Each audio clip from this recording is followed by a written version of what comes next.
ഇന്നൊരു hair washing video ആയാലോ. Oil എങ്ങനെ അപ്ലൈ ചെയ്യാനും ഹെയർ എങ്ങനെ വാഷ് ചെയ്യാനും ഒക്കെ ഞാൻ ഈ വീഡിയോയിൽ കാണിക്കാം.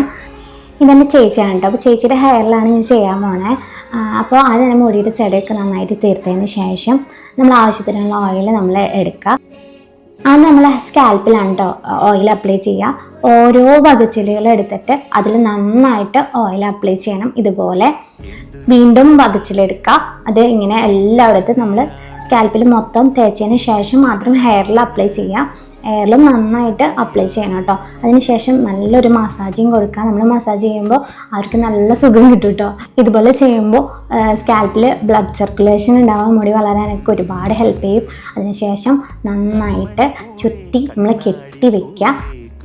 ഒരു അരമണിക്കൂർ മാക്സിമം വെച്ചാൽ മതി. അതിനുശേഷം നമുക്ക് വാഷ് ചെയ്ത് കളയാം.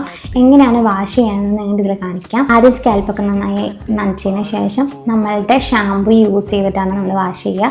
അത് കുറച്ച് നമ്മൾ മിക്സ് ചെയ്യണം കേട്ടോ. വെള്ളത്തിൽ നന്നായിട്ട് മിക്സ് ചെയ്തതിന് ശേഷം സ്കാൽപ്പിലും മുടിയിലും നന്നായിട്ട് അപ്ലൈ ചെയ്ത് നന്നായിട്ടൊരു മസാജിങ് കൊടുത്തതിന് ശേഷം വാഷ് ചെയ്ത് കളയാം. ഓയിൽ മുഴുവനായിട്ട് പോകാനായിട്ട് നിങ്ങൾ നോക്കുക. കാരണം ഓയിൽ ഉണ്ടെങ്കിൽ നമ്മളുടെ സ്കാൽപ്പിലൊക്കെ ഡാൻഡ്രഫ് വരാനുള്ള സാധ്യത കൂടുതലാണ് കേട്ടോ. അപ്പോൾ നമ്മുടെ ഹെയർ വാഷ് ഒക്കെ കഴിഞ്ഞിട്ട് ഉള്ള ഹെയർ ആണ് കേട്ടോ ഇത്. നല്ല തിക്കായിട്ട് കിടക്കുന്നുണ്ട്, നല്ല ഷൈനിങ് ആയിട്ട് സോഫ്റ്റ് ആയിട്ട് കിടക്കുന്ന ഹെയർ ആണ് കേട്ടോ ചേച്ചിയുടെ. ചേച്ചിക്ക് ഷോർട്ട് ഹെയർ ആണ് ഇഷ്ടം, അതുകൊണ്ടാണ് ഷോർട്ടായിട്ട് വെട്ടിയിട്ടേക്കുന്നത്. അപ്പോൾ നമ്മുടെ വീഡിയോ ഇഷ്ടപ്പെട്ടവരെല്ലാവരും കമൻറ്റ് ചെയ്യണേ. അപ്പോൾ നമ്മുടെ ഹെയർ ഓയിലിൻ്റെ ഡീറ്റെയിൽസും കാര്യങ്ങളും അറിയണമെന്ന് താല്പര്യമുള്ളവർക്ക് നമ്മൾ വാട്സപ്പ് നമ്പർ താഴെ കൊടുത്തിട്ടുണ്ട്. അതിൽ മെസ്സേജ് ചെയ്താൽ മതി. താങ്ക്